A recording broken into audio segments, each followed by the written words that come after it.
Ethical hacking के दूसरे भाग फुटप्रिंटिंग में आपका स्वागत है। फुटप्रिंटिंग किसी भी हैकर का पहला कदम या फर्स्ट स्टेप होता है। पहले ट्यूटोरियल में आप ये जान ही चुके हैं कि अपने टारगेट सिस्टम को जाने बगैर या फिर यूँ कहें कि जिस सिस्टम या ऑर्गेनाइजेशन को आप हैक करना चाहते हैं उस सिस्टम के विषय में पूरी जानकारी एकत्र किए बगैर हैकिंग अटेम्प्ट करने वाले हैकर सुसाइड हैकर कहलाते हैं। जानकारियों से मेरा तात्पर्य टारगेट सिस्टम लाइव है या नहीं, उसका आईपी एड्रेस क्या है, जियोग्राफिकल लोकेशन क्या है, कितने सिक्योरिटी सिस्टम है जैसे आईडीज़ या फायरवॉल, और कितने डोमेन नेम है, ऑपरेटिंग सिस्टम क्या है, या फिर ऑर्गेनाइजेशन कितनी बड़ी है, phone number, email ID, employee के विषय में सारी जानकारी। इन जानकारियों को एकत्र करके ही हैकर अपने कार्य को अंजाम देते हैं। ये ठीक वैसा ही है जैसे चोर बैंक में चोरी करने के पहले करता है, जैसे जान लेना कि कैमरास कहाँ कहाँ लगे हैं, कितने गार्ड्स हैं, एम्प्लॉयज़ कितने हैं, कैश किस काउंटर पर मिलेगा। दोस्तों, कम से कम एक समझदार चोर तो इन तरीकों को अपनाता ही है। एक पेनिट्रेशन टेस्टर या एक साइबर सिक्योरिटी एक्सपर्ट को एक हैकर की तरह ही सोचना होता है, इसलिए उन्हें भी इस विषय में संपूर्ण जानकारी होनी चाहिए। तो आइए देखते हैं फुटप्रिंटिंग की क्या परिभाषा होती है। The fine art of gathering target information is called footprinting. समझदारी से टारगेट के विषय में सारी जानकारियों को इकट्ठा करना फुटप्रिंटिंग कहलाता है। फुटप्रिंटिंग को हम दो हिस्सों में डिवाइड करते हैं, एक्टिव और पैसिव। आइए पहले पैसिव फुटप्रिंटिंग को समझते हैं। Passive footprinting is a method in which the attacker never makes any contact with the target system. Passive footprinting में अटैकर अपने टारगेट से डायरेक्टली या सीधे सीधे कोई भी कांटेक्ट नहीं करता है। पैसिव फुटप्रिंटिंग में अपनी सारी जानकारियाँ टारगेट की नज़र में आए बिना या जहाँ पहले से टारगेट के बारे में इंफॉर्मेशन अवेलेबल है वहाँ से इकट्ठा की जाती है, जैसे Google search, whois queries, DNS lookup, social networking site वगैरह वगैरह। गूगल सर्चिंग या गूगल हैकिंग टर्म का उपयोग उस कार्य के लिए किया जाता है जब कोई हैकर एक्सप्लॉइटेबल टारगेट और सेंसिटिव डेटा, जिन्हें हम गुप्त जानकारियाँ कहते हैं, को खोजने की कोशिश करता है सर्च इंजन या ब्राउज़र के द्वारा। यद्यपि गूगल क्यूरीज को ब्लॉक करके रखता है या फिर बहुत कोशिश करता है, पर सच तो यह है दोस्तों कि हैकर को गूगल डेटाबेस हैक करने से और हैक की गई वेबसाइट को या उनकी कमियों को या उनके लूप होल्स को, उनकी वल्नरेबिलिटीज़ को लॉन्च करने से नहीं रोक पाता है। गूगल हैकिंग का अपना एक प्रारूप, एक क्राइटेरिया है। इसमें कुछ चयनित शब्दों का चयन होता है जिन्हें हम कीवर्ड्स कह सकते हैं, और इनका प्रयोग हम कॉलन के साथ करते हैं, जैसे in URL, in title, site, file type. Whois query में किन किन वेबसाइट्स का उपयोग करते हैं, इनका प्रैक्टिकल डेमोन्स्ट्रेशन मैं आपको नेक्स्ट वीडियो में दिखाऊंगा, सारे टूल्स का। अभी हम देखते हैं कि इनमें कितनी उपयोगी जानकारी हमें प्राप्त होती है। हुइज क्यूरीज के द्वारा domain name registration, IP address, registration date, registration expiry date, owner का फ़ोन नंबर, ऑनर का email ID, address, owner name, location से सारी जानकारी हमें मिल जाती है। दोस्तों, सोशल नेटवर्किंग साइट पर आजकल अपनी डिटेल्स शेयर करना आम बात हो चुकी है। आप अपने प्रोफाइल में सारी डिटेल्स बिना सोचे समझे डाल देते हैं। फेवरेट मूवीज़ कौन सी है, फ़ोन नंबर क्या है, ईमेल आईडीज़ क्या है, location, pet name, pin code, father's name, mother's name, सारी डिटेल्स हमारी पहले से ही डली हुई होती हैं। जब कभी किसी हैकर को हमारे पासवर्ड्स को हैक करना होता है तो गेसिंग पासवर्ड अटैक में इन्हीं सारी जानकारियों का उपयोग करता है। तो मेरी सलाह है दोस्तों कि जब भी किसी सोशल नेटवर्किंग साइट्स पर अपनी डिटेल्स डालें तो उन्हें किसी और के साथ शेयर ना करें, प्राइवेट में रखें, लॉक करके रखें, या फिर ऐसी डिटेल्स डालें ही ना। Active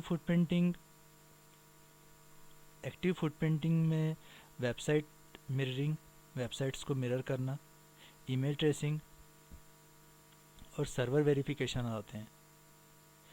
website mirroring, download all available content for offline analysis.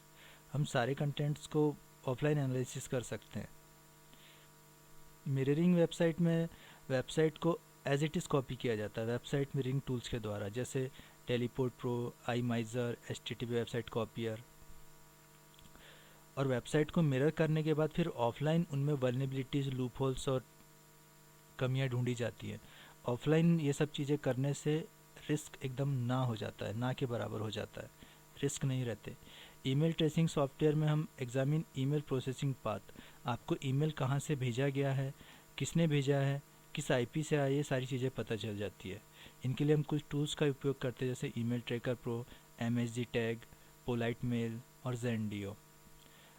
कोई आपको कोई फेक मेल भेजता है, उस फेक मेल का एक्चुअल आईपी एड्रेस पता करना, उसकी सारी डिटेल्स निकालना, एक्चुअल लोकेशन पता करना कि वो कहाँ से भेजा गया है, ये सारी चीज़ें हमें पता चल जाती है।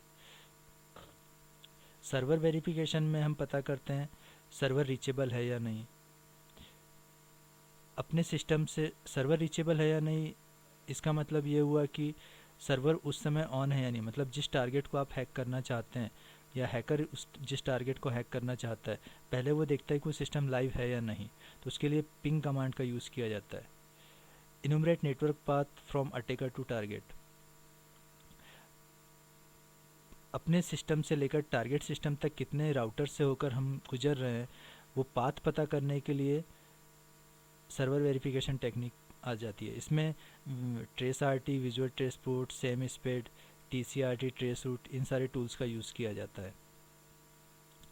कनेक्टिविटी देखना हो अगर हमें कि हमारी कनेक्टिविटी एकदम उस टारगेट से सही आ रही है या नहीं आ रही, तो इसमें हम पिंग कमांड का ही यूज़ करते हैं। इससे हमें ये पता चल जाता है कि टारगेट से हमारी कनेक्टिविटी कैसी है, कहीं कोई सर्वर प्रॉब्लम तो नहीं है, कोई नेट प्रॉब्लम तो नहीं है।